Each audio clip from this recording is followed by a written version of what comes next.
নোয়াখালীতে আজকে বৃষ্টি হচ্ছে কিনা, জলাবদ্ধতার কি খবর আছে আপনার কাছে? জি ধন্যবাদ ফয়সল, আপনি যেমনটা জানতে চেয়েছেন। আমি আছি নোয়াখালীতে। এটি নোয়াখালী জসকোট সড়ক। আসলে এই সড়কটি গত 3 দিন থেকে পানিতে হাঁটু পরিমাণের উপরে পানি ছিল, কিন্তু আজকে সকাল থেকে বৃষ্টি না হওয়ার কারণে পানি কিছুটা কমতে শুরু করেছে।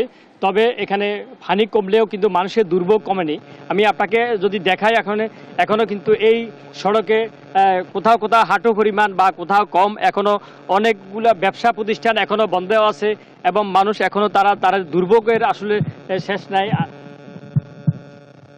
এবং সাধারণ মানুষের যে বিশেষ করে যে খেটে খাওয়া যে মানুষগুলো, আসলে তাদের দুর্ভোগ বেশি। আমি আপনাকে একটু দেখাতে চাই, এখানে অনেকগুলা দোকান এখনো যে ক্ষুদ্র ব্যবসায়ীদের দুর্ভোগ সবচেয়ে বেশি এখানে। এই যে ক্ষুদ্র যে ব্যবসায়ী যারা আছে এখানে, কাঁচা বাজার এবং ক্ষুদ্র ব্যবসায়ী, আসলে তারা গত 4-5 দিনের এই বৃষ্টির কারণে আসলে তারা আসলে খুবই দুর্ভোগে আছে। এই ব্যবসায়ীগুলো এখানে প্রায় 50-এর অধিক দোকানপাট আছে। আসলে তারা আসলে এখনো বেকারত্ব বা তারা জীবনযাপন করছে এখানে। এই জসকোট সড়কটি আসলে প্রতিনিয়তই আসলে এই মানুষের দুর্ভোগ পোহাতে হয়। আসলে আমি এছাড়া বলি যে নোয়াখালীর অধিকাংশ সড়কে আসলে সামান্য বৃষ্টিতে এখানে পানি ঢুকে যায় এবং বিভিন্ন বেশ কিছু নিচু এলাকায় এখনও মানুষের বাড়িঘরে পানি আছে। তবে গত রাত থেকে বৃষ্টি অনেক কম থাকার কারণে আজকে সকাল থেকে তেমন একটা বৃষ্টি ছিল না।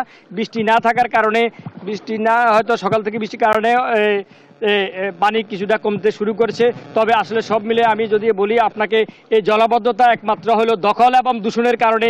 নোয়াখালী পৌর প্রশাসক এবং জেলা প্রশাসনের উদাসীনতাকে পৌর নাগরিকরা দায়ী করেছেন যে এখানে এই যদি সঠিকভাবে যদি তারা অবৈধভাবে দখলে থাকা খালগুলো যদি উদ্ধার করা হয়, ড্রেনেজগুলো যদি পরিষ্কার করা হয়, তাহলে এই জলাবদ্ধতা থাকবে না নোয়াখালী পৌরসভায়। আসলে এমনটা তারা দাবি জানিয়েছেন, অতি বিলম্বে যেন এই অবৈধ দখলদারদেরকে উচ্ছেদ করে যেন পৌরবাসীর সুবিধা দেওয়ার জন্য তারা দাবি জানিয়েছেন। এই ছিল আমার কাছে নোয়াখালী থেকে সর্বশেষ। সোহাগ, আপনাকে ধন্যবাদ।